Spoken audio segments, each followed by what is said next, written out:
ब्रह्ममुरारिसुराचितलिङ्गं निर्मलभासितशोभितलिङ्गं जन्मज दुःखविनाशकलिङ्गं तत्प्रणमामि सदा शिवलिङ्गम्।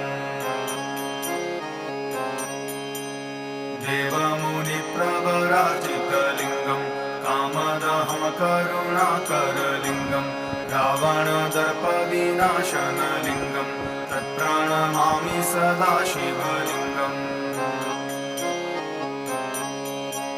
सर्वसुगन्धिसुलेपितलिङ्गं बुद्धिविवर्धनकारणलिङ्गं सिद्धसुरासुरवन्दितलिङ्गं तत्प्रणमामि सदा शिवलिङ्गम्। कनकमहामणिभूषितलिङ्गं फणिपतिवेष्टितशोभितलिङ्गं